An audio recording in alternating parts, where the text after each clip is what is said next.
Wouldn't you love it if everyone got your vision the way you get it? And now you have these millennials and Gen Zs coming along. How in the world do you communicate vision to them? Well, in this episode of Church Tips, we're going to talk about exactly that. Stay tuned.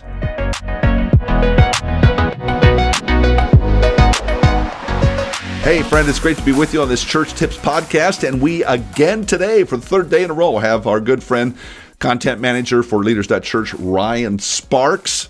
Ryan and I are about the same age. You can tell if you're watching this on YouTube. So he's become a good friend here you've worked with us, what, 2 years now? 2 years. 2 years. It's been an amazing ride. Jonathan's been out for the last few days on a well-deserved break. And so Ryan agreed to sit in. And I guess we threatened him that we wouldn't pay him next month if he didn't show up. I had to. He had to show up. So anyway, we're going to talk today about the subject of how to communicate vision to millennials and Gen Z. Pastor, you've got vision. The Lord has laid this on your heart. And it's one thing to communicate it to a 40-year-old, a 30-year-old, a 60-year-old, but when you're dealing with people in their teens and 20s, it's a different ballgame. So, Ryan, jumpstart us into this. Yeah, time after time, I've seen, friends of mine within Gen Z and millennials that have become frustrated with the ministry because the wrong things are being communicated. Yeah. And, we're saying, hey, we're going to have bomb pops before service. Hey, we're going to have ice cream before service. Nothing is wrong with those things. I want to mention that. Nothing's wrong with those things. But if it's the only thing you're communicating, there's no genuine connection. Yeah. And that's become a frustrating thing with the younger generations is they want genuine connection, not just ice cream. You know what I mean? Yeah. So, yeah. Oh, that's good. These are the kinds of things we're going to try to walk through with you today. We've got 3 or 4 things we want to that Ryan's going to share with us, and they're all very, very good and are going to help you, Pastor, communicate better, communicate vision to millennials. So, what do we got? What's the first thing? Yeah, so the first thing is communicate the why before you communicate the how. Both of these things are very important to communicate, but if you don't communicate the why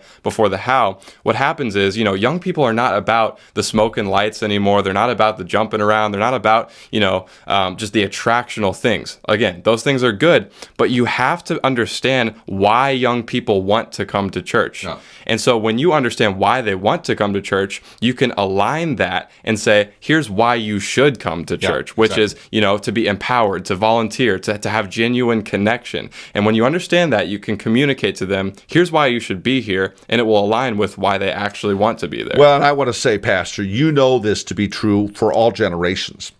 Don't forget the why. The why is everything. Yes. And with this generation specifically, to the point Ryan is making, they're not just going to do it just because you said it. No. But when you can explain the why, and from a spiritual standpoint, these people love God and they're ready to go, you got to explain the why. Mm-hmm. Second thing, what do you got? Yeah, so explain how the vision impacts each individual young person. Oh, yep, there you go. And so young people are very individualistic. We've even talked about that in the previous episodes. And there's this mentality. It's like, I got to live my best life, And so that's the mentality that me as a person, I have my own best life that I've, crafted for myself that I can live. And it's individualistic. And as a pastor, you can't begin to know every single personality and every single thing, but you can have conversations with every individual person, whether that's you as a pastor personally in a smaller church, or you've got a massive church,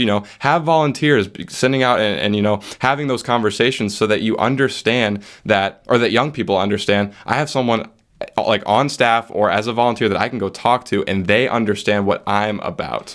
Well, those kind of conversations are absolutely critical. People matter. Yeah. They matter to God and they matter to you. And just because someone is 18, 20, 22 years old does not mean that their opinions don't count. Yeah. Now, we get it. You have leadership at the church and someone's got to make the final decision. Mm-hmm. But these people are full of creative thoughts and ideas. And if you can explain vision and how it impacts them individually, you're going to move the ball way down the field relative to communicating vision to millennials. Yes. So what else? For sure.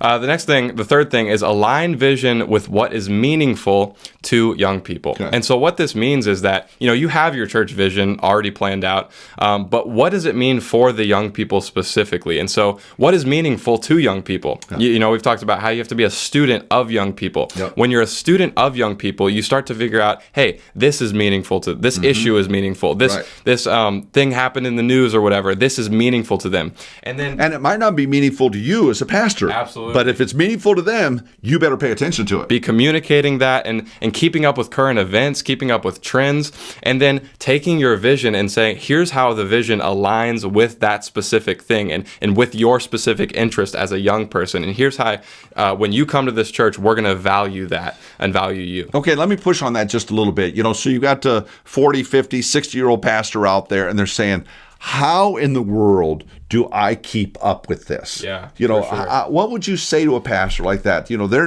They can't imagine life spinning at the pace it does for you. Yeah, well, the first thing I would say is you do not have to keep up with every social media platform. You do not have to keep up with, watching the news every single morning just so that you can keep up with it. That'll depress you. Yeah, exactly. What we talked about the last point, having those conversations, that's going to be the biggest thing, is just asking people. Yeah. If you try to do it on your own and you try to Google what is popular, you're not going to be able to do it. Well, and the problem is you're going to go here, you're going to go there, you're going to go everywhere, and you're not going to stay on point. It's an individualistic thing. You have to have those conversations like we already mentioned. Well, that's exactly right. Yep. And then the fourth one. Yeah, don't try to be younger than you are. Let's be careful here. Are you making some jabs here? Don't try to be younger than you are. Because here's the thing.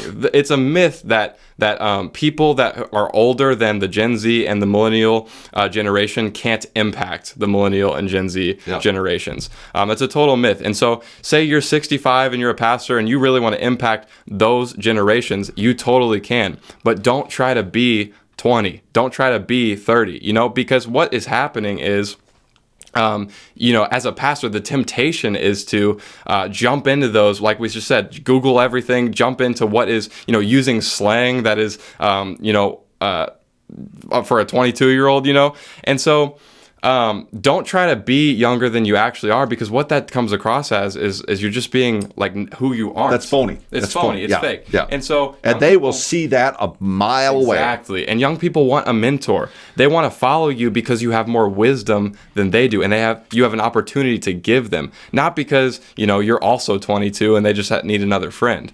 They want to look up to you. Well, and if you've listened or watched these podcasts very long, you'll know we really are all about the church aiming young, targeting young families, targeting young.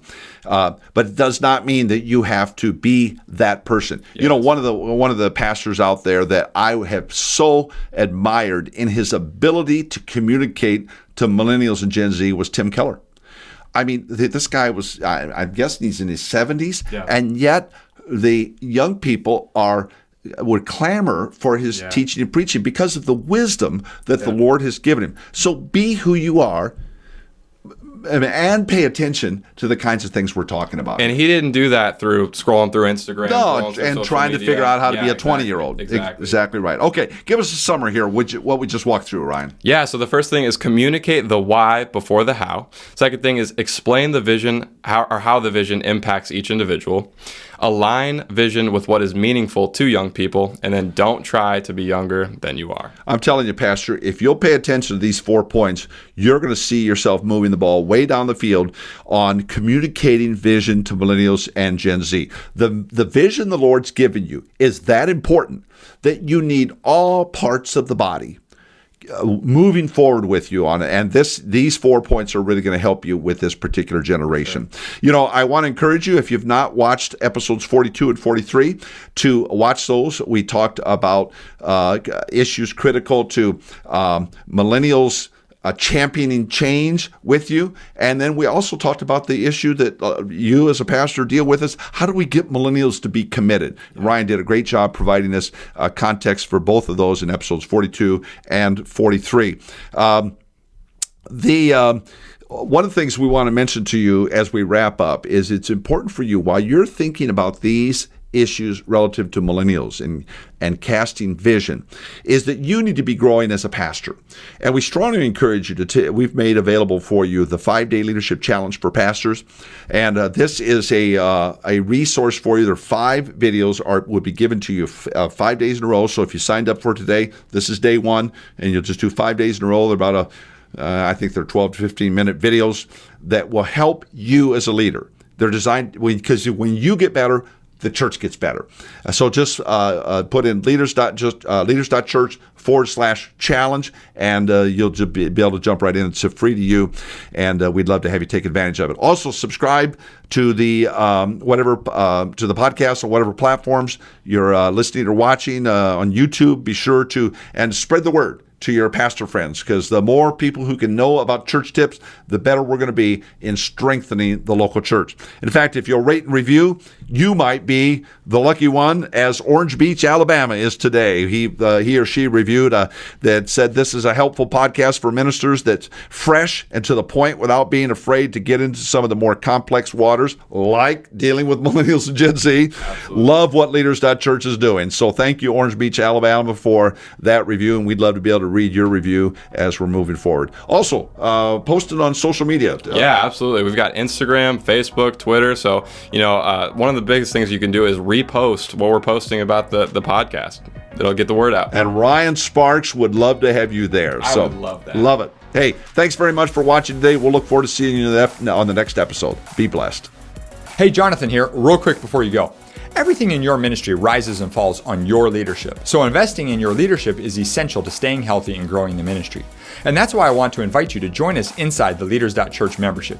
This online streaming service for pastors gives you access to more than 300 videos plus training material to level up your leadership and improve your ministry skills. If you'd like to do that, I want to invite you to go to Leaders.Church/boost. Again, that's Leaders.Church/boost. Well, thanks again for joining us on the Church Tips Podcast. We'll look forward to seeing you next time.